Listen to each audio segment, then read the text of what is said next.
Damos la más cordial bienvenida a esta su casa, la Iglesia Bautista Vida Nueva Neza. Es un privilegio. Yo agradezco a Dios el poder verles, el poder estar aquí, el poder ser partícipes de su palabra, y pido y ruego a Dios para que Él pueda llenar nuestros corazones, salir llenos de esperanza. En esta tarde vamos a seguir con la serie El Libro de los Jueces. Estaremos viendo en esta tarde un solo versículo vamos a ver en esta tarde. Vamos a seguir viendo el Libro de los Jueces y puede empezar a buscar ese pasaje que vamos a ver. Es Jueces capítulo 3, versículo 31. Mientras les doy una introducción, la historia relata en el Libro de los Jueces cómo una vez el pueblo, o como siempre el pueblo de Israel, se alejaba de Dios, traía dolor, opresión, clamaban y Dios levantaba un libertador. Era un ciclo que no terminaba, siempre sucedía lo mismo. El pueblo clamaba a Dios, el Señor levantaba un libertador, tenía paz y reposo un tiempo la tierra, y después se olvidaban de Dios y volvía Dios a dejarles a sus enemigos, y era un ciclo que no terminaba. Era un ciclo que continuaba y continuaba. Entonces el Señor tuvo que levantar jueces para poder darle salvación al pueblo de Israel. Y vamos a ver en este pasaje un solo versículo que resalta la hazaña de este hombre de Sangar, un hombre que deja ver su dedicación a su trabajo y a su hogar. Y déjenme decirles que este hombre que vamos a ver, Sangar, era un hombre que no encabezó una campaña militar para contrarrestar a quienes constantemente venían, saqueaban, destruían, tomaban las posesiones de las familias del pueblo de Israel. En este pasaje vamos a ver que los filisteos iban y siempre llegaban a tomar las posiciones, siempre llegaban a sacar, a destruir los bienes que el pueblo de Israel tenía. Y la gente tenía miedo por eso. En el Libro de los Jueces es un libro de los libros históricos del Antiguo Testamento y está compuesto por una serie de relatos donde se levantan jueces que guiaron al pueblo de Israel. Y ahora vamos a ver a un hombre cuya hazaña es digna de mención. Dice la palabra de Dios: después de él fue Sangar, hijo de Anat, el cual mató a 600 hombres de los filisteos con una aguijada de bueyes, y él también salvó a Israel. Sangar es un hombre descrito en la palabra de Dios como valiente, un hombre astuto en batalla, como un simple, imagínese con una simple aguijada. Ahorita vamos a explicar qué es una aguijada, ¿sí? De bueyes, que con esa aguijada fue capaz de enfrentarse a 600 hombres. ¡Wow! Hombres de guerra, hombres de batalla, hombres que estaban capacitados para la misión, y él los enfrentó con una sola aguijada de bueyes. La hazaña de Sangar no solamente es impresionante, sino que también demuestra que la fuerza no siempre radica en la cantidad, sino en la astucia y la habilidad, pero sobre todo en el propósito de Dios. Solo se necesitó de un versículo para describir al tercer juez, el valiente Sangar, y su hazaña. Tal vez el pasaje no nos ofrezca tantos datos de él, porque solamente habla de este juez en un solo versículo. En un solo versículo habla de él. Pero vamos a ver que hay muchas verdades implícitas que podemos tomarlas y nos pueden enseñar. Vamos a leer, nos ponemos sobre nuestros pies, vamos a leer el Libro de Jueces, capítulo 3, versículo 31. Dice así la bendita y poderosa palabra de nuestro Señor Jesucristo. Después de él fue Sangar, hijo de Anat, el cual mató a 600 hombres de los filisteos con una aguijada de bueyes, y él también salvó a Israel. Señor Jesús, pedimos y rogamos en esta tarde que abras nuestro entendimiento, nuestro discernimiento, Señor.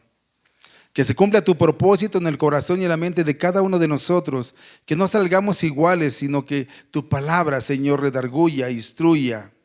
Que tu palabra, Señor, nos muestre qué ajustes tenemos que hacer a nuestras vidas. Te pido y ruego, Señor, que tú hagas el propósito en cada uno de nosotros. No es casualidad que estemos aquí. Tú siempre tienes propósitos para cada uno de nosotros. Haz tu propósito y ayúdanos, Señor, a entenderlos y a ponerlos por práctica, Señor.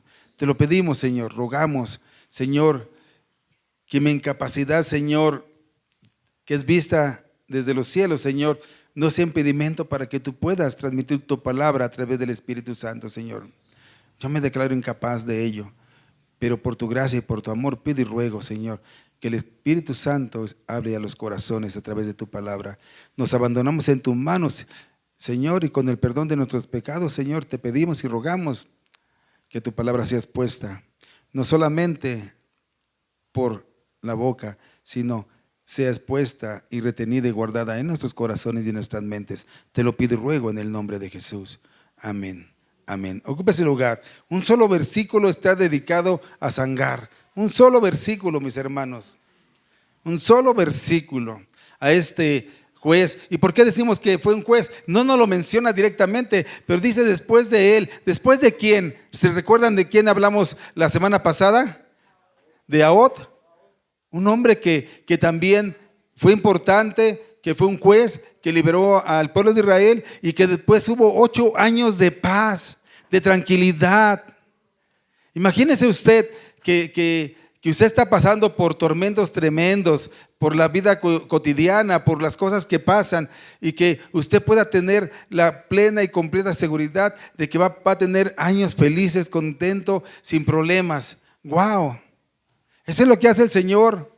Eso es lo que hace Dios en nuestras vidas, que un día vamos a tener una eternidad con Él sin ningún problema, sin ninguna necesidad, sin ningún pecado. Algo hermoso, algo hermoso. Pero aquí dice, después de él, ¿de quién? De Ahod, de ese juez. Por eso decimos que él es el siguiente juez. Es el tercer juez. ¿Quién fue el primer juez? ¿Recuerdan?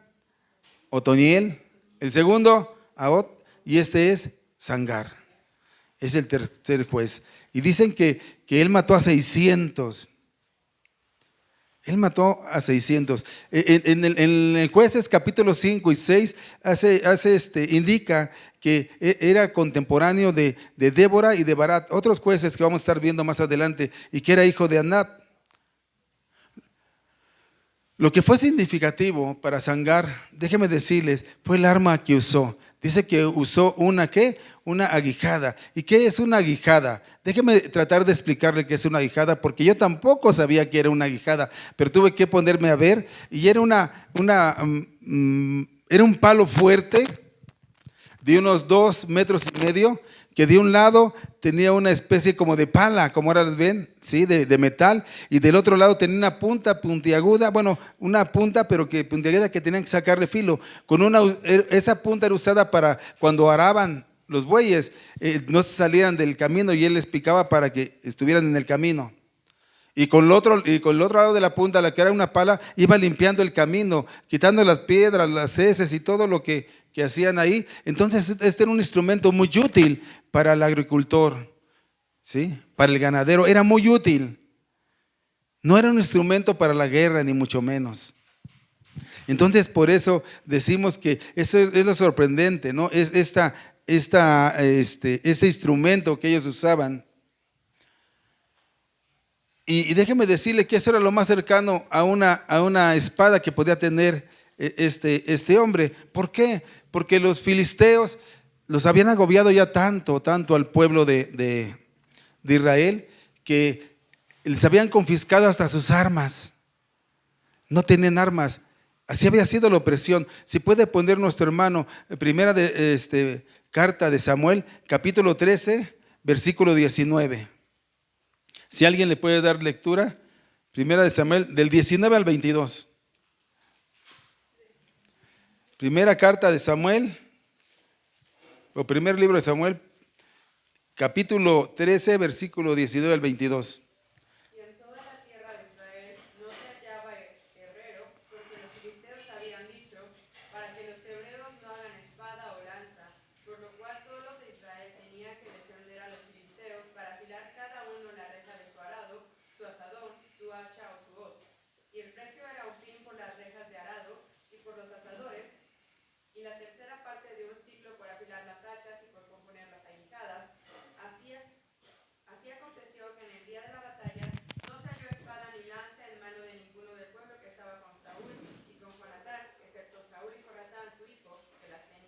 vemos que el pueblo filisteo confiscó las armas. No tenían armas para defenderse contra el pueblo. Solamente se les permitía ir a afilar sus hachas, su aguijada, veíamos ahí, y él había afilado su aguijada y la tenía. Pero sí podemos reconocer que este era un hombre que obedecía a Dios y derrotó al enemigo a pesar de que sus recursos, escúchame bien, él derrotó a sus enemigos a pesar de que sus recursos eran limitados. Eran limitados. A veces nosotros pensamos y creemos que no podemos hacer nada porque no tenemos los recursos, pero déjame decirte que Dios nos da muchos recursos para hacer cosas extraordinarias. Este Sangar era un hombre ordinario, era un hombre común, pero que pudo hacer grandes cosas extraordinarias en el nombre de nuestro Señor. En lugar de quejarse, de no poseer, de no decir, no tengo una espada, una lanza, el Señor, Sangar, le dio o le entregó al Señor lo que él tenía. Señor, esto es lo que tengo. Yo me acuerdo de Moisés cuando él dijo, ¿qué voy a hacer cuando vaya con Faraón? ¿Qué tengo? ¿Qué tienes en la mano? ¿Qué le dijo? Un báculo. Y ese báculo sirvió para hacer algo asombroso. Se convirtió en unas serpientes delante del Faraón. ¿Qué tenemos para entregar al Señor para el que el Señor lo use? Lo que es un instrumento débil en manos de un hombre es un instrumento poderoso para el propósito de Dios. Lo que usted tenga en sus manos, que probablemente no piense que sea un instrumento muy viable, puede hacerlo en manos de Dios poderoso para el propósito de Él. Sangar pudo haber matado a los 600 filisteos de una sola vez, o probablemente también dicen algunos que fue algo acumulativo, porque dicen que es un poco complicado que 600 personas te combatan al mismo tiempo que tú puedas con todas. No lo sabemos, no nos dice la palabra de Dios, pero sí nos dice que fueron 600 personas y que fue con ese aguijón. ¿Se acuerdan también quién mató a muchos hombres con una quijada de burro? ¿Quién fue? Sansón. O sea, ¿cómo Dios, con los recursos limitados que tenemos, puede hacer cosas sorprendentes y maravillosas? Dios puede hacer con los recursos que tú tienes, que tú le entregas, grandes cosas. Aquí ponemos un ofrendero y ponemos otro ofrendero. ¿Por qué dos ofrenderos? Porque un ofrendero es para que nosotros podamos apoyar para la causa, para tener un día, un lugar propio, y el otro es para la gloria de Dios y para hacer los servicios. Con eso poco que tú das, se puede hacer mucho, mucho. Con esa palabra que tú puedes llevar, puedes salvar una vida. Con ese amor que tú das, puedes estar rodeado de mucho amor. Podemos hacer grandes cosas, pero todas puestas en las manos de Dios. No era la fuerza de Sangar, no lo dice ahí. No era su fuerza, fue su obediencia. Yo me imagino que cuando el Señor le dijo, le reveló, pelea, acábalos, él pudo haber dicho, Señor, ¿no ves mis recursos son ilimitados? ¿Cómo voy a ir? Cuando el Señor nos dice algo, nos sentimos a veces, Señor, yo no puedo, no soy capaz. Tú no eres capaz, pero en manos de Dios puedes ser capaz de hacer tantas cosas. En lugar de quejarse por no tener una espada, él usó un instrumento. Es alentador saber que Dios permitió vencer al enemigo, aunque sus recursos eran limitados. En pocas palabras que se registran sobre Sangar, me da la impresión de que él era, por lo que dice, me da la impresión de que él era un hombre de coraje persistente, que por supuesto nació de una fe en el Señor. Esa fe lo mantuvo, esa fe fue lo que lo llevó a mantenerse firme contra el enemigo, teniendo una sola herramienta de granjero, porque es lo que utilizaban los granjeros, una herramienta de granjero en lugar de todo un equipo militar de un soldado. Destaca a Sangar como un hombre valiente, con un valor inquebrantable. Yo le digo a usted se enfrentaría con tantísimos hombres con un palo. Diría ese hombre grande, ¿no? No soy perro para que vengas a mí con palo. ¿Quién lo dijo? Ajá. ¿Con qué lo venció David? Con una piedra y una onda. Hermanos, esto nos muestra que a veces nosotros somos los que pensamos que tenemos limitaciones en lo que podemos hacer en la obra del Señor, en lo que podemos dar, entregar con nuestra familia, con nuestros seres queridos. Es imposible que mi padre se convierta. Te falta fe. Con lo poco que tú tengas, el Señor puede hacer cosas muy, muy asombrosas.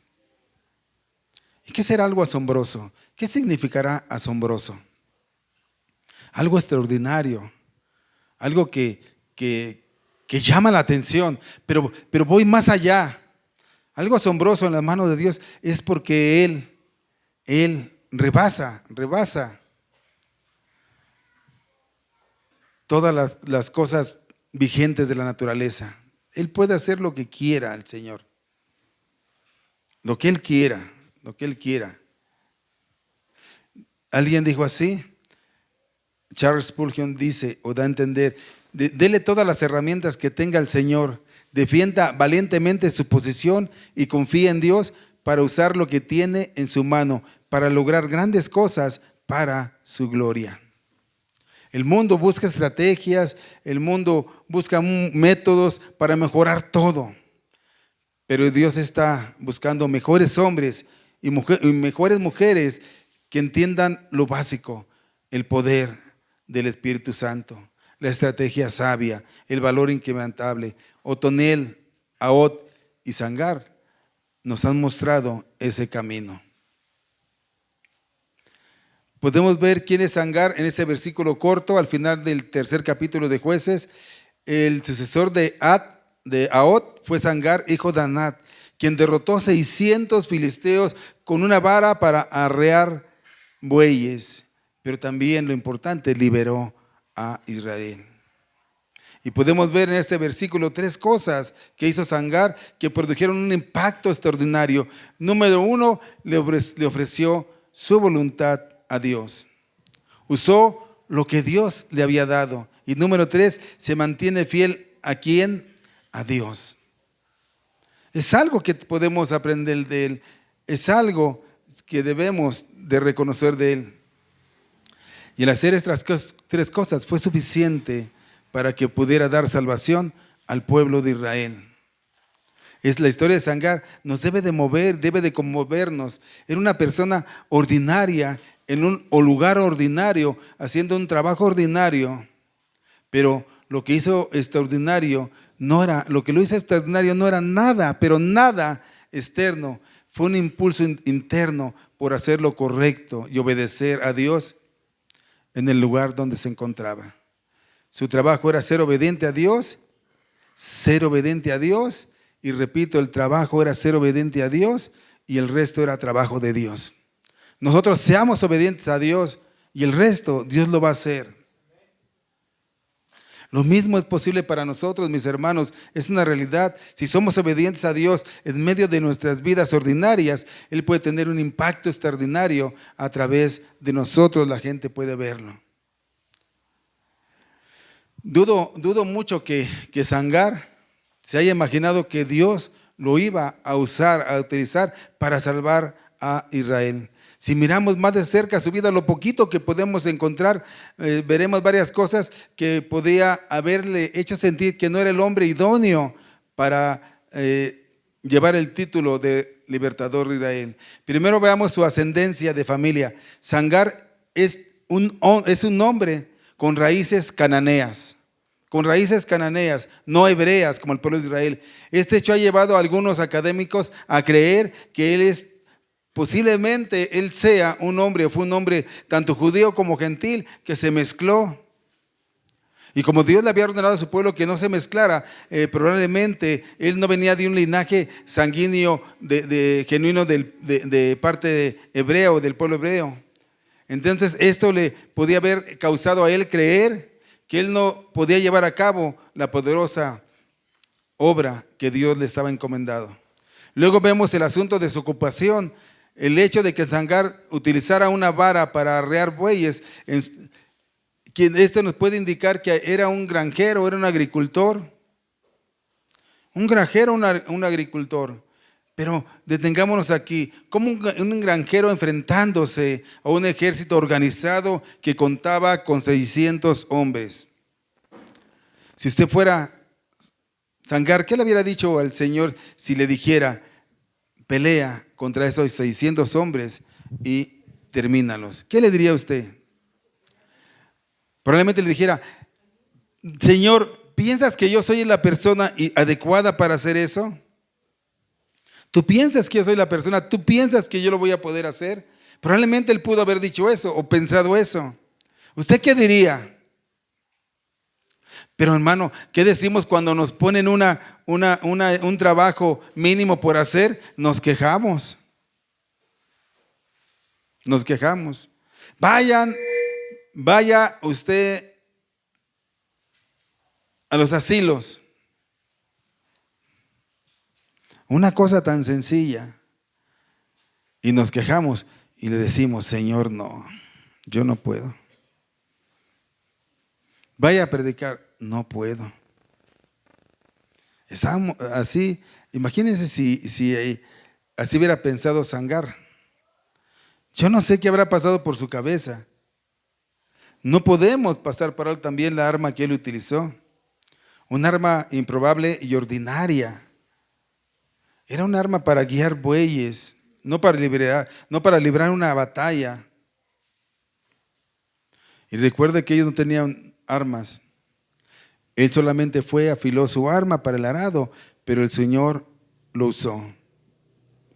Y a mí me encanta ver que la mano de Dios no es limitada para lo que nosotros tenemos en nuestras manos. Él nos da todo lo que necesitamos y hasta más para hacer la voluntad de Dios. Nos lo da, pero nosotros, ¿qué estamos haciendo? ¿Qué hacemos? Yo les digo y les exhorto a que le ofrezcan a Dios su disposición, su corazón. Incluso cuando se sientan que no pueden, incluso cuando sientan que no son los idóneos, incluso que cuando algo grita dentro de ti que no puede ser usado por Dios por cualquier circunstancia. Solamente yo le digo: ofrézcale su disposición y su corazón a Dios. Déjeme decirle, use para iniciar lo que Dios le ha dado. ¿Qué tiene usted en mano, mi querido hermano? ¿Qué es lo que Dios le ha dado? Y para empezar, déjeme decirles que Dios nos ha dado dones y talentos a cada uno de nosotros. Nadie, ninguno de nosotros se escapa, que hemos creído, se escapa de lo que le estoy diciendo. El Señor da dones y talentos. ¿Lo ha afilado usted para poderlo poner al servicio de Dios?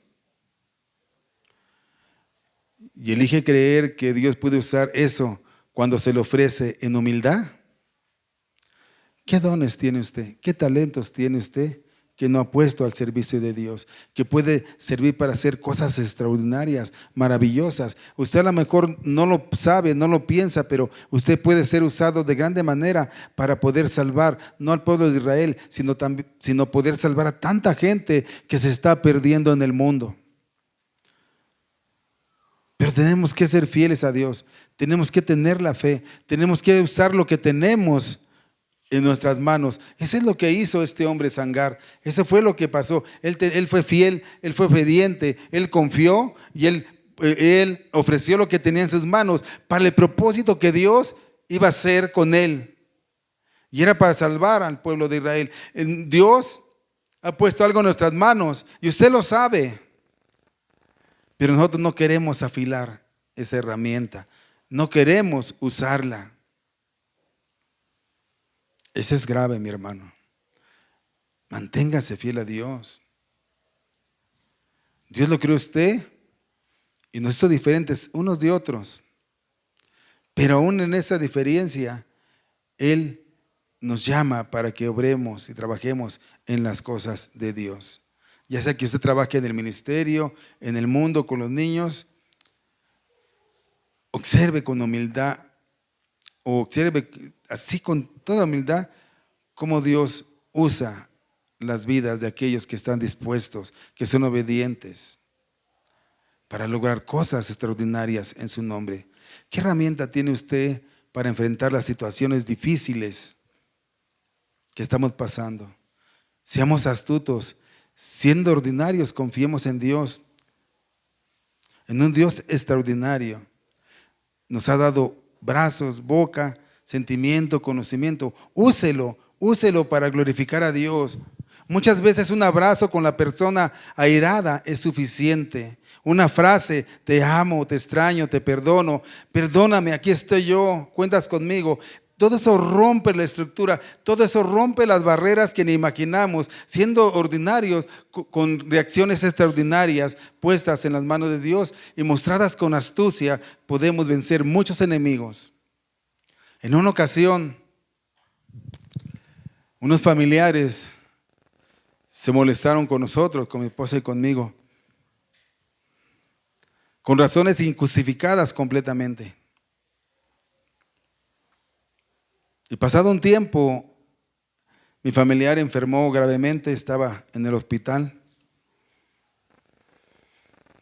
Y yo no sabía qué hacer, me puse a orar y dije, voy a ir a verlos. Y cuando yo llego y veo a la esposa del enfermo, yo la veo y yo no sé si me va a recibir o no me va a recibir. Pero lo único que hice fue llegar y abrazarla. Llegar y abrazarla. Y decirle, no te preocupes, estamos orando por ustedes. Ella no pudo articular palabra, solamente correspondió al abrazo y empezó a llorar.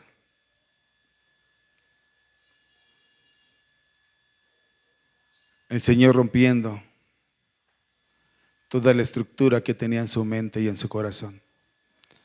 Y le dije, ven, vamos para que desayunes. Estaba afuera donde esperan las personas cuando están en un hospital. Y después no dijo nada, comió un poco. En aquel entonces vendían las tarjetas telefónicas para poner saldo a los teléfonos. Le compré una tarjeta y le dijo, toma por si te ofrece algo. Fui y la acompañé a la entrada de la clínica. No dejaban pasar porque estaba en terapia intensiva esta persona. Y le dijo, nos vemos. Y cuando me doy la media vuelta, extiende su mano y me toma del hombro y me dice, gracias. Gracias. ¿Qué fue lo que hizo Dios? Utilizó mis manos y mi boca para romper las barreras de la ira, de la contienda. Dios puede hacer grandes cosas en nuestras vidas. Después de ahí nos veíamos y nos saludábamos y nos hablábamos. El Señor levantó a este hombre. Lamentablemente, posteriormente, después pasó un tiempo y él partió. Pero créanme que le compartí de la palabra. Dios puede utilizar a cada uno de nosotros. A cada uno de nosotros. ¿Qué herramienta tiene usted? ¿Cómo podemos usar las herramientas para ganar batallas? Hay batallas muy fuertes que enfrentamos. Hay batallas que nos duelen mucho, que nos afligen mucho. Pero para eso tenemos la herramienta de la fe, la herramienta de la oración, la fidelidad en Cristo. Yo le he dicho y soy repetitivo.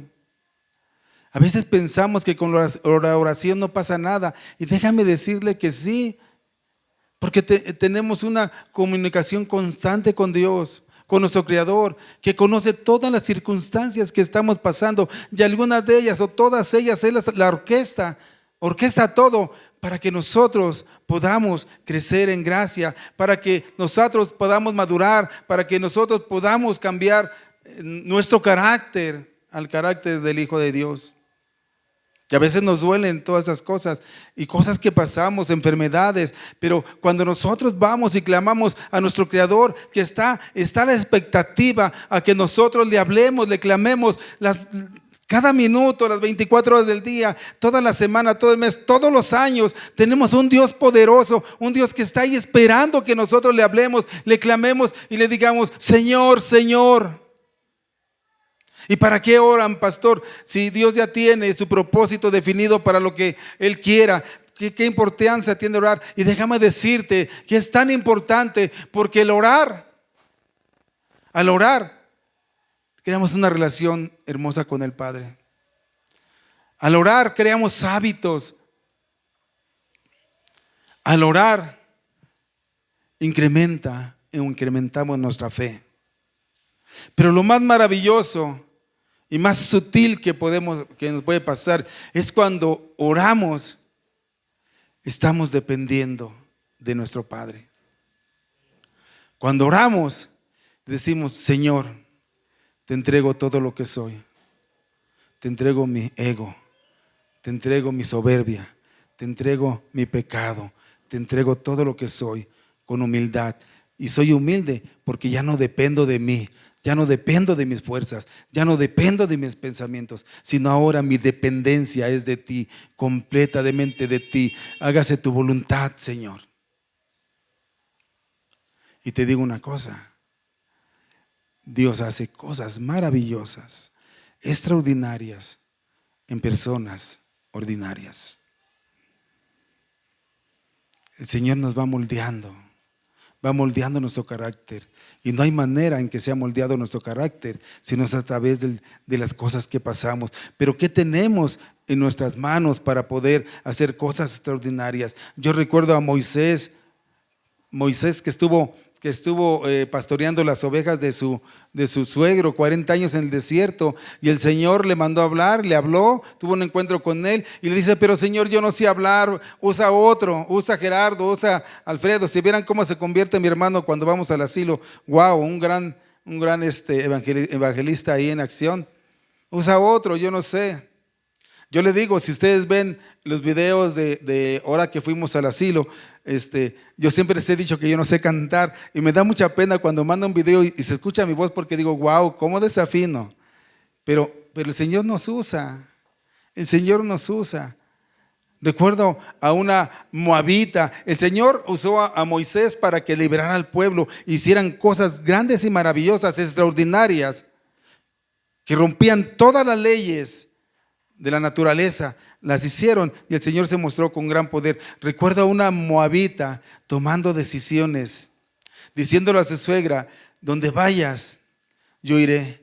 Tu pueblo será mi pueblo y tu Dios será mi Dios. Yo renuncio a todo mi pasado, yo renuncio a todo lo que era, y ahora estoy aquí para que el Señor me use. Úsame, Señor. ¿Y saben qué? El Señor la usó porque ¿quién era esta moabita? Díganme su nombre. Ruth.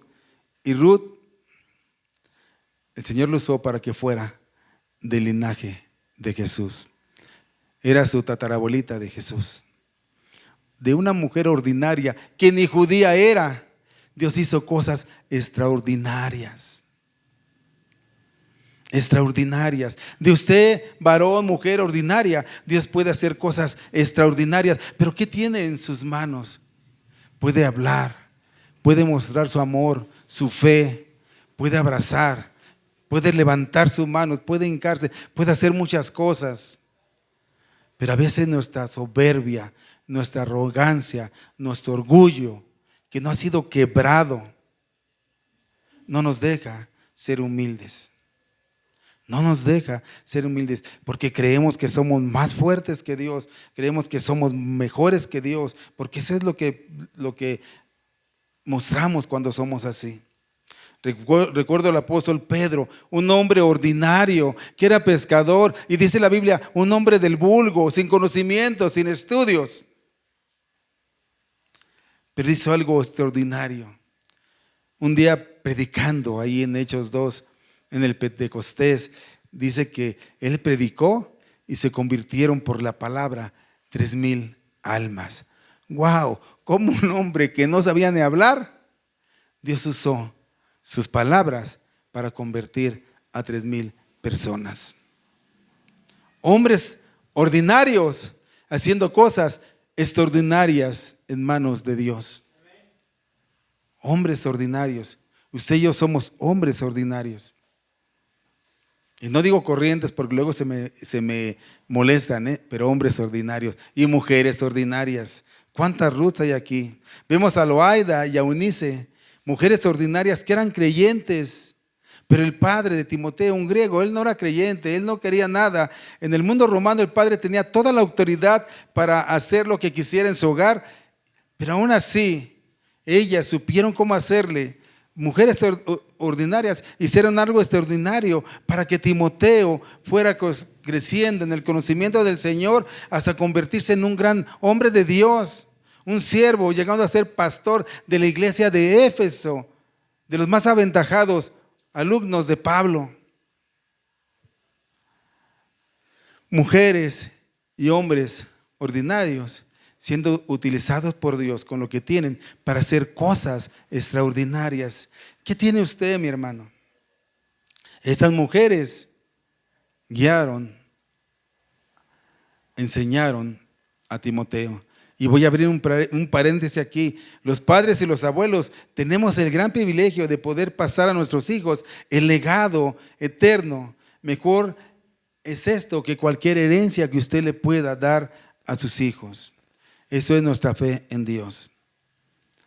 Pablo dice sobre estas dos mujeres que tenían una fe no fingida, una fe genuina, una relación personal con Cristo que se evidenciaba en una vida transformada por Él.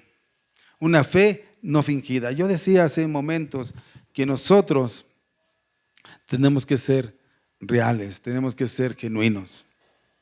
Si el Señor Jesús nos invita a ser humildes, el Señor Jesús nos invita a perdonar.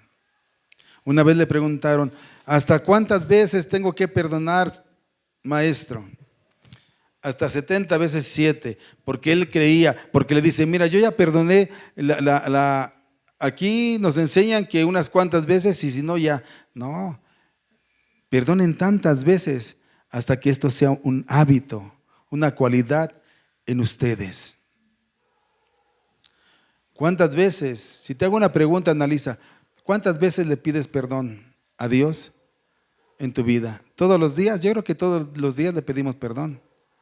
Y pasan los días y le seguimos pidiendo perdón. Y te digo cuál es lo más extraordinario y maravilloso, que el Señor no lo concede. ¿Seremos nosotros más que nuestro Señor? Wow, de verdad que hombres y mujeres ordinarias haciendo cosas extraordinarias bajo la voluntad soberana de nuestro Dios. La victoria no depende del arma, sino del poder divino. Parece imposible que Sangar saliera airoso en un conflicto con tantos enemigos. Sin embargo, precisamente lo increíble de la hazaña, lo que el autor quiere resaltar es que con Dios no hay imposibles. ¿Cuál es tu enemigo? ¿Qué enemigo quieres derrotar? Pon en manos de Dios lo que tengas. Tu fe, tu misericordia, tu humildad.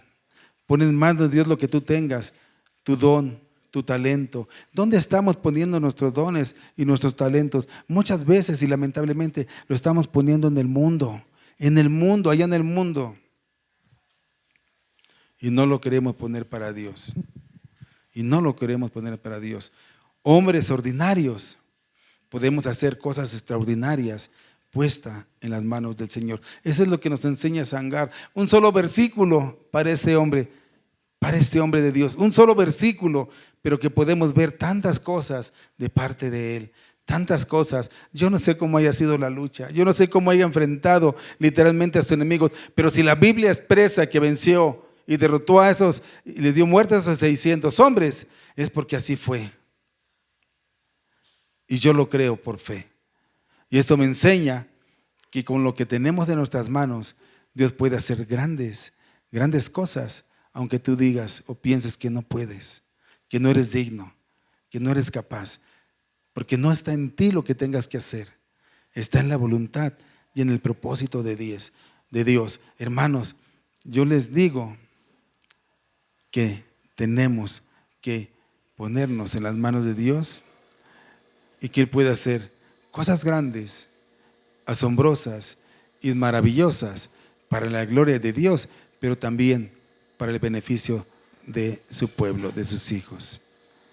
El que tenga oído para oír, oiga lo que la palabra de Dios dice. Que Dios les bendiga, mis hermanos.